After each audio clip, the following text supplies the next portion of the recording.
Got a lot of rust repair done.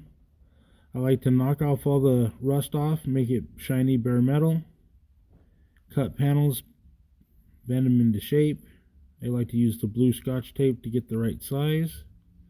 I also use weld through primer to give it more rust protection in the future. Been using it for a number of years. It seems to work out really well.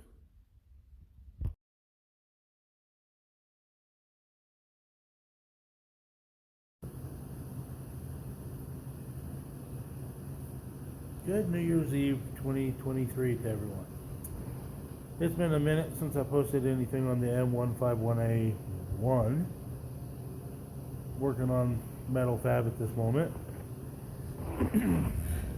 I had noticed the previous bodywork wasn't great.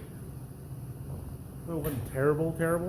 I'm trying to fix this corner, which was rotten out, right where that little indention is, or whatever you call that. Dirt piled up here in between. So I'm trying to get this all figured out. But it looks like they replaced the back half of this at some point. Lots of Bondo. Overlapped. So I'm going to do a butt weld here. And here. So I'm going to overlap the bottom just it'll be easier than cleaning up the rest of that mess. I'm going to try to weld new rear reinforcements. Maybe cut and build a couple new pieces.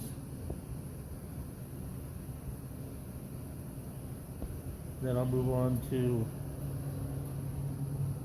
the rocker panel on this side. I already got the floor made.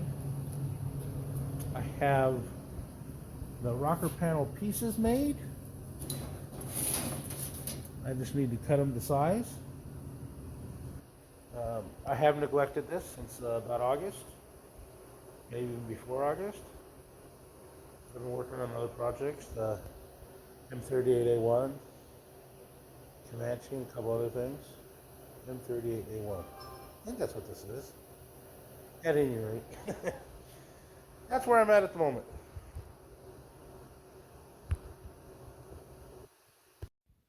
The back corner piece I made took a bit more time than I thought it would. A lot of cutting and fitting before I was happy with how it all looked. It's hard working over reworked material, but I think it came through well.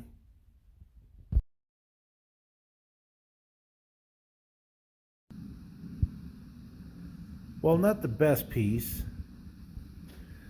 I had to cut and weld here because that was completely rotted. I rebuilt the back end that comes down a bit. I still had a bit of issue with some bad metal here. And then it was overlapped here. So I had to underlap and then underlap here and butt weld here. It was really kind of a pain in the butt because this back end has been replaced once before. Not very well, but not bad.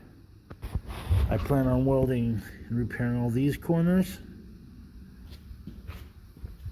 And this corner here when I put it back on the lift, because it'll just make it easier. It's at a perfect height now where I can work on most of the side panels, but that's just making it easier at the moment. If I were to have done this again, I probably wouldn't have minded redoing all this, but I don't have the tooling to make this round hole. This hole is already welded up.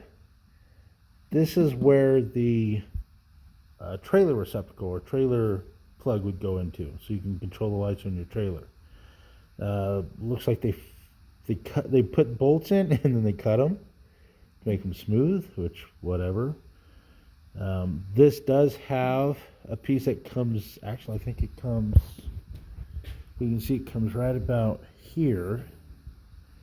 So it comes right here, and that's the antenna mount. So I'm guessing that's why they covered that up, because they had to pull the plug or the plug receptacle out in order to put the antenna mount on, which, whatever. This is roughly 3/8 inch deep. This is a little shallower than 3/8 inch deep, but I think it looks fine. I made it with my bead roller. I even used my lathe and cut this deeper to get a higher profile. I don't know if you can see, but I cut probably an 1/8 inch out to make it deeper. And I think it looks really good. It goes on like that. Right now I got the step rolls in. That's how I formed another piece to give it a lip to go up and over another sheet of metal and be flush. It works out pretty well. I've seen a number of people weld braces to the back to keep this thing from flexing, because it does flex. I haven't seen the need to do that yet. I'm getting along fine the way it is for now. But that's how I made that piece. And I'm happy with it. Once you put a little bit of filler on that, I think it'll look really good. I appreciate any comments and suggestions. Thank you all.